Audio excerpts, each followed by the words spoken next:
Halo Fuse Family, perkenalkan nama gue Jenny dari Fuse Purpose. Buat sesi kali ini kita mau belajar tentang happiness versus joy. But before we start, let's begin with a prayer. Makasih ya Tuhan Yesus buat anugerah-Mu, buat kasih setiamu hari ini ya Bapa. Tuhan, kalau kiranya bentar lagi kami mau belajar firman-Mu, Kau yang berkati hamba-Mu ini yang mau memberitakan firman, Kau berkati hati, pikiran, dan perkataan, biarlah apapun yang keluar dari mulut hamba-Mu ini adalah firman-Mu dan rencana-Mu aja ya Bapa. Kau berkati juga yang mendengarkan, Kau berikan hati mau mendengar ya Tuhan, biarlah apapun yang didengarkan bisa menjadi rema dalam kehidupan mereka dan bisa menjadi berkat bagi buat mereka. Terima kasih di dalam nama Tuhan Yesus Kristus kami berdoa dan mengucap syukur, haleluya, amin. Oke, ngomongin tentang happiness pasti udah gak asing lagi gitu. People in the world today are striving and desperate looking for happiness. Terbukti dari kalimat how to be happy are searched more than 100,000 times in Google each month. Dan gak bisa dipungkiri permainan media sosial play a big role into this pursuit of happiness. We are constantly bombarded with messages that suggest if we only had the latest gadget, the perfect body, the right job, or the ideal relationship, then we will be truly happy. Yet, when we attain these things, the happiness they bring is often short-lived. The world promises happiness through acquisitions and achievements, semuanya itu external factors gitu. But then these promises often leaves us wanting more and more. In the end, we never fully satisfied. Contohnya, abis dapat the right job, yes, it will make you happy. But then, what about another 6 months later gitu? You want a promotion. After promotion, maybe a big raise. Or you want to start a new business gitu. And keep going on. Keep chasing earthly things. Makanya banyak yang bilang manusia tuh gak pernah berasa puas. That's why Bible never told us to chase happiness gitu. Mungkin dunia selalu bilang kayak don't worry, be happy. Tapi Alkitab tuh ngomongnya lain. The Bible says don't worry, rejoice.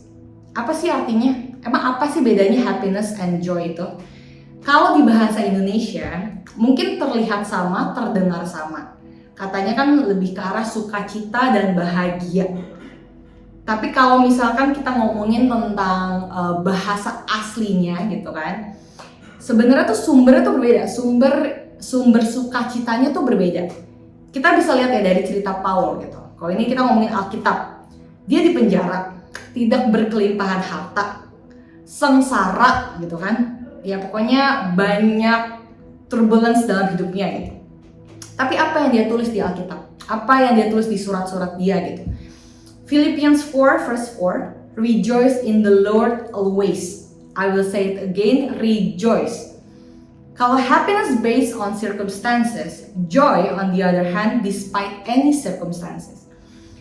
Karena happiness is a fleeting feeling and emotion, while joy is state of being, is an inward condition of your heart. Jadi kalau misalkan happiness itu based on favorable circumstances, yang semuanya tuh baik keadaannya, itu membuat lu jadi senang. Beda sama joy, karena lu dalamnya sudah baik, lu senang, lu punya sukacita dalam lu, apapun keadaan di luar sana, lu akan tetap feel joy, lu akan tetap sukacita. Jadi joy comes from perspective in life.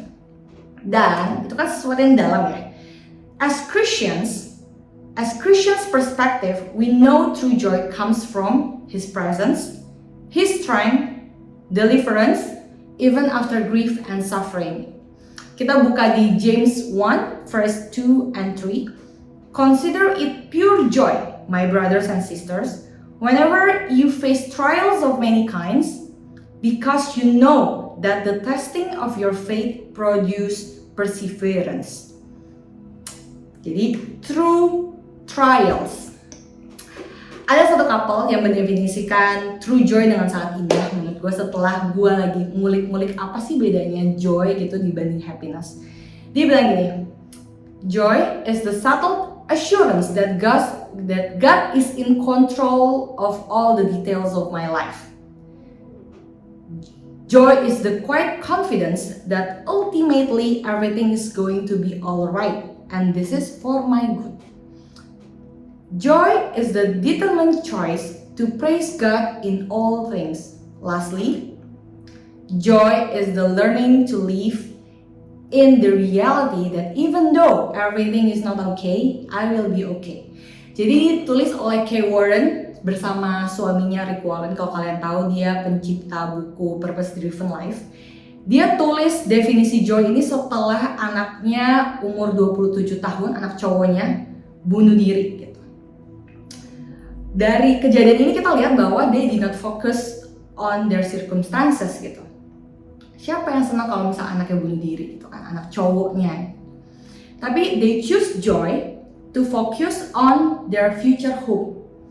They believe that God is in control, everything is gonna be alright gitu.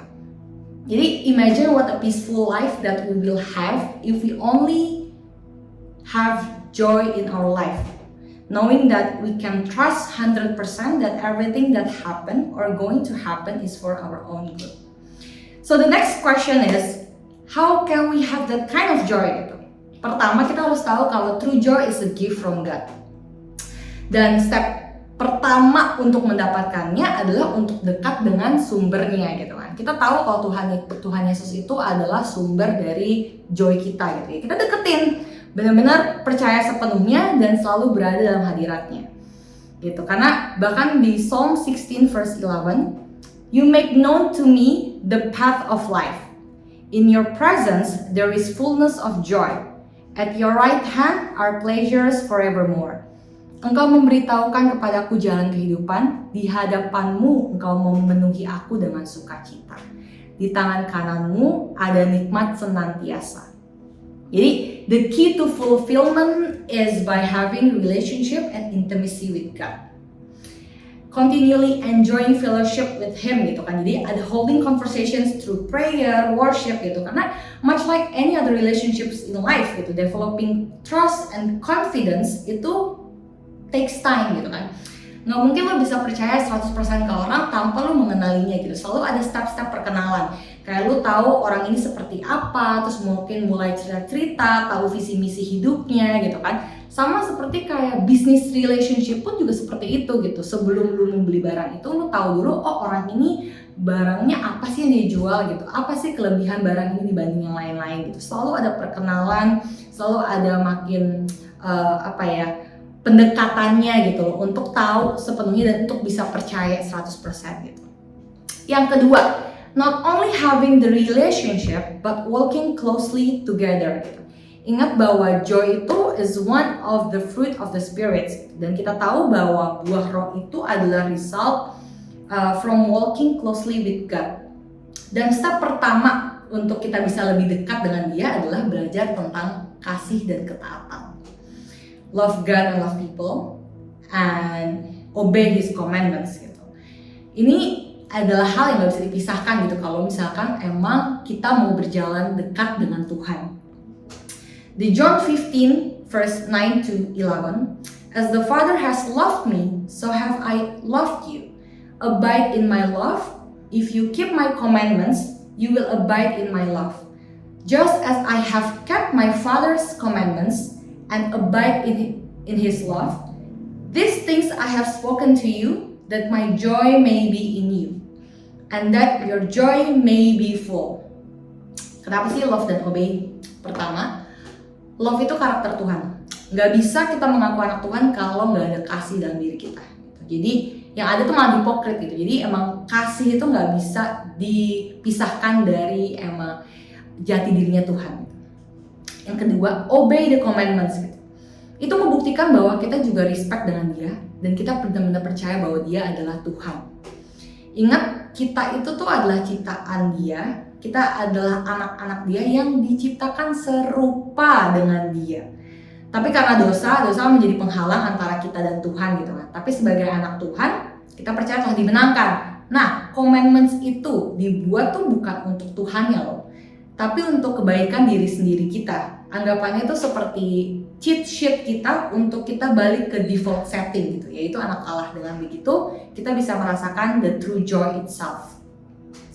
Nah, so in conclusion, berhati-hatilah dalam mengejar apa yang kelihatan di dunia, karena apa yang di depan mata belum tentu baik gitu. But by striving his joy over chasing worldly happiness pasti akan berakhir baik. Gak cuma baik tapi pasti benar. Tapi itu berarti kita juga harus mau menyerahkan hidup kita sepenuhnya di tangan Tuhan, mau percaya dan dituntun kemanapun Tuhan mau kita melangkah. Karena kembali lagi, joy itu adalah salah satu dari buah roh gitu. Dan buah roh itu dihasilkan dari mana? Ya dengan berjalan dengan Roh Kudus di setiap langkah kehidupan kita.